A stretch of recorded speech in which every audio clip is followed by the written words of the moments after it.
Hello, Creative Gems. Welcome back to Creativity. And if you're new here, I'm Sandy. The holidays are upon us, so today we're going to jump straight into Christmas wreaths. I have a 14-inch wired wreath form from the dollar store. They actually sell them in 2 or 3 different sizes, so you can pick whatever size suits your space. I also picked up several of these rolls of Deco mesh. This one is basically white, but decorated with some silver as well. The number of rolls you will need will actually depend on the size of the wreath and how poofy you want to make it. For mine, I'll likely use up at least 6 to 7 rolls. And I've also changed out my white craft paper on the table surface for a black foam board, so it's easier for y'all to see what I'm doing. The first thing I've done is unravel the first roll of deco mesh, and then I'm taking one end of it and anchoring it to the wired wreath form. Now, if you've already watched other tutorials on making wreaths, you'll likely have seen people use pipe cleaners to tie the ends of the deco mesh to the wired wreath form. You can do that, but as you will see later, I actually ran out of pipe cleaners and discovered that it is just as easy to tie off the ends in a knot without having to use a pipe cleaner. You'll see that later when I get to the end of this first roll of deco mesh. For now, we've secured the deco mesh to the wired wreath form, and before we begin, I'm just going to snip off the excess so it doesn't bulge out. And also make sure you tuck the end of the deco mesh towards the back of the wreath form as well. Now, I believe there are different techniques to make a deco mesh wreath, and I'm really no expert.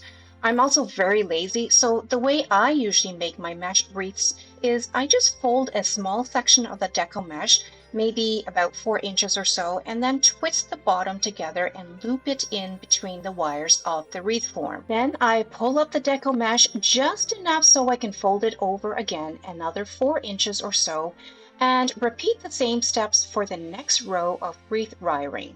It's a little hard to explain, which is why it might help more to watch how I'm doing the steps. And I won't fast forward it too quickly so you can catch each step of the way. And you'll see that the way I'm making this wreath, I don't actually need any additional pipe cleaners because the twisting action that we make for each loop actually helps to keep the deco mesh in place. And so I'll continue to repeat the loop, twist, pull steps in between each set of wires, the inner 2 wires, the middle wires, and then the outer 2 wires, until I reach the end of the deco mesh roll. And while we work on this, I would like to take a moment to thank you for tuning into today's craft project. If you enjoy glam, home decor, and DIY crafts on a budget, please help me grow my channel by hitting that subscribe button. And if you like what you see today, please give me a thumbs up as well so the YouTube gods will continue to recommend my channel to other viewers like you. And the best part is, subscribing and giving me a thumbs up is absolutely free, but will make a world of difference to me and my channel.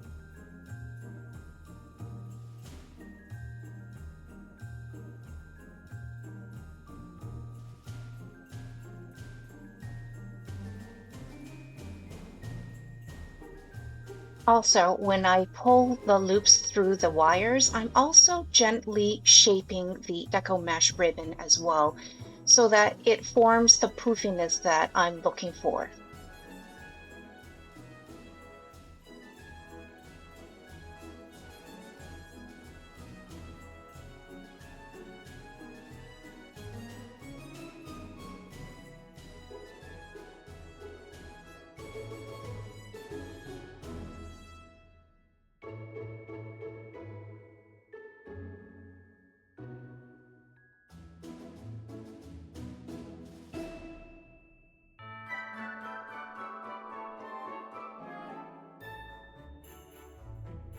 So as you can see, these steps are quite repetitive, and as you practice more, the easier and faster it gets to complete one section.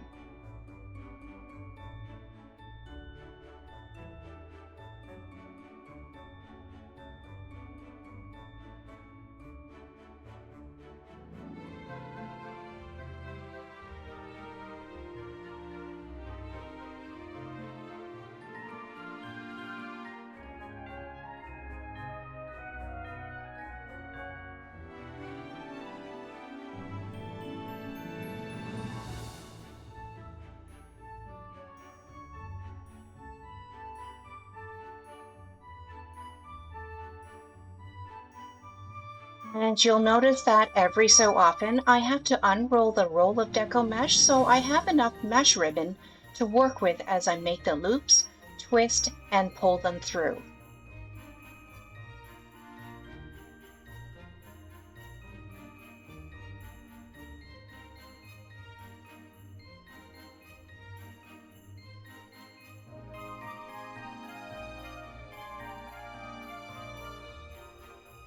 Now, when you get to the end of the deco mesh roll, you'll want to either use a pipe cleaner to secure the end to the wired wreath form, or you can do what I'm going to do, which is simply tying it into a knot around the wire to secure it into place. I'm just making sure that the knot is then moved towards the back so that it doesn't become an eyesore in the front of the wreath.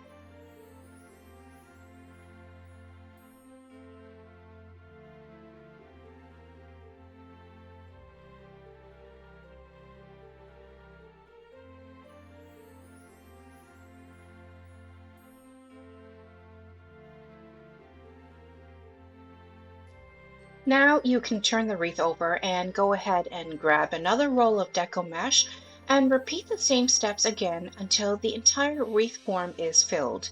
And I would say the fuller you want your wreath to look, the more rolls you'll likely want to use. One tip is to make sure that if you start out making your wreath a poofy wreath, that you remain consistent with the same poofiness each time you start a new roll of deco mesh. And if you decide to make a deco mesh wreath, but you really want your wreath to pop and look different, I've also seen people use two different color deco mesh or two different pattern deco mesh for their wreath. But I don't think I'm skilled enough yet in wreath making to do that. But I know I have seen some really beautiful ones. For mine, after the entire wreath is covered in deco mesh, I'm actually going to go in and decorate it further with some Christmas embellishments. In the meantime, I would be curious to know if any of you like to decorate your home with wreaths around the holidays. Comment down below with the word wreath and let me know. And if you do decorate your home with wreaths, let me know if you usually make your own like I'm doing right now, or do you buy your wreaths? For me, I like to make different types of wreaths and not always with a wired wreath form like today. In fact, stay tuned because for my next couple of wreaths, I'll be using different material and different embellishments that you wouldn't necessarily think of using, but they'll look absolutely amazing when they're hung up. Whether on a door, against the wall above a fireplace, or even on the face of your cabinet doors. Comment down below with the word wreath and let me know where you usually like to hang your wreaths.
So now that we have our entire wreath form filled with the deco mesh, we can tie off the end at the back and then carefully turn the wreath over and puff out and shape the loops as necessary.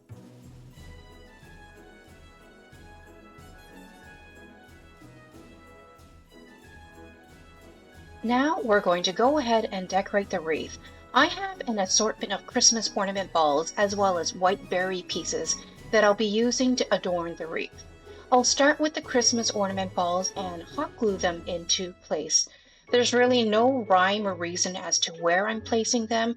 I'm just placing them in a random pattern, but also making sure that I don't duplicate the same balls too close to each other. You'll notice that I have chosen champagne glitter and champagne colored ornament balls as well as white glitter balls. These color combinations will keep my wreath relatively neutral to match the rest of my home decor. But of course, if you're more traditional, you could go for more red, green, and blue colors as well. And to hot glue them, I'm trying to use as little as possible so I don't get clumps of hot glue that are visible. All I'm doing is applying a tiny bit of hot glue where the ornament ball will touch the deco mesh. And for this, a little does really go a long way.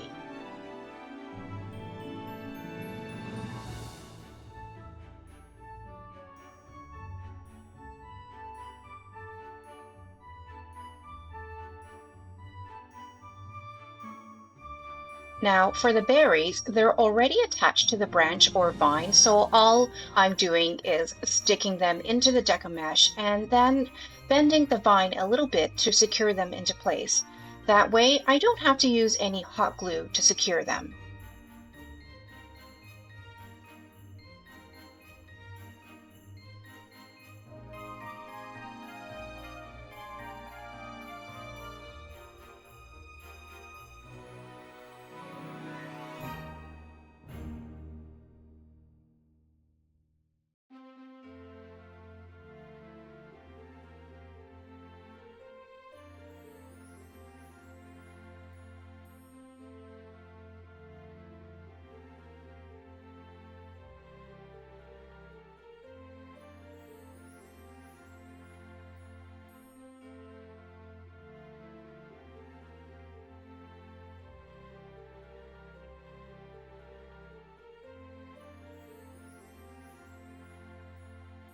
I also have a roll of the silver wired ribbon that we're going to cut up into roughly 7 to 8 inch pieces.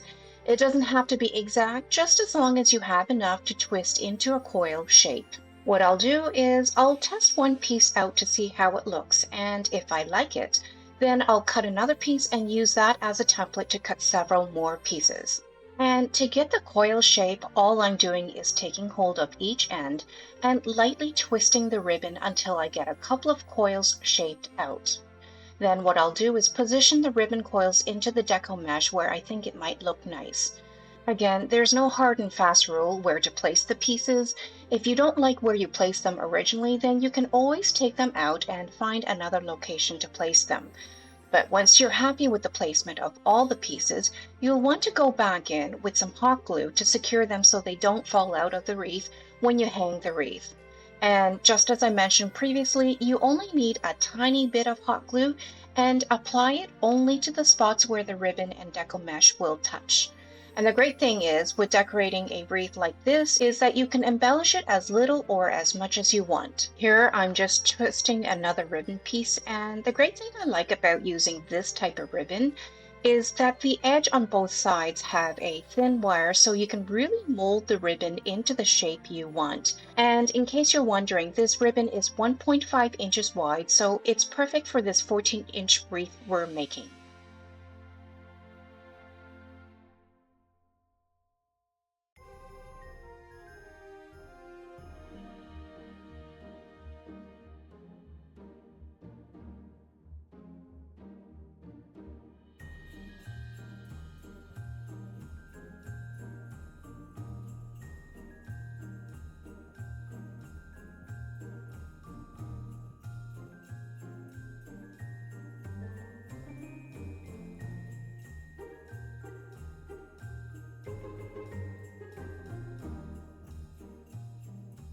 Now we're ready to secure all the ribbon pieces into place with a little bit of hot glue.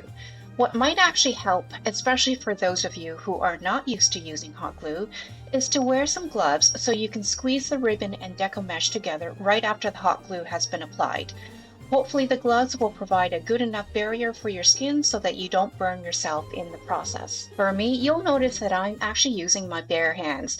I really wouldn't recommend that unless you have thick skin finger pads or if you have a high tolerance for heat like myself. In fact, drop me a comment down below with the word wreath and let me know if you are a hot glue fan or if you prefer to use other types of glue for your crafts. On my channel, you'll often see me armed with my hot glue gun, but you'll also see me using a variety of other types of glue, including white glue, Mod Podge, clear tacky glue, as well as stronger adhesives such as E6000 or Fixall. The type of glue I choose to use usually depends on what materials I need to bond together, as well as how patient I'm feeling in terms of waiting for the glue to cure.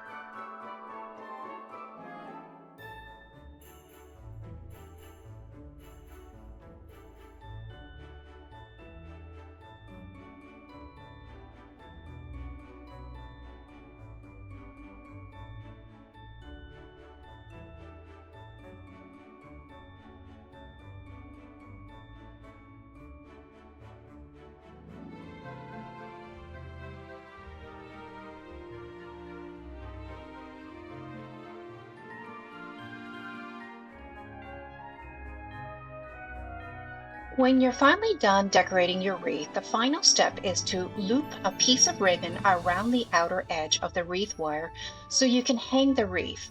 I'm just using the same ribbon I used earlier. The ribbon should be cut about 8 to 12 inches long, or you can make it even a bit longer if you want to see more of the ribbon hanging.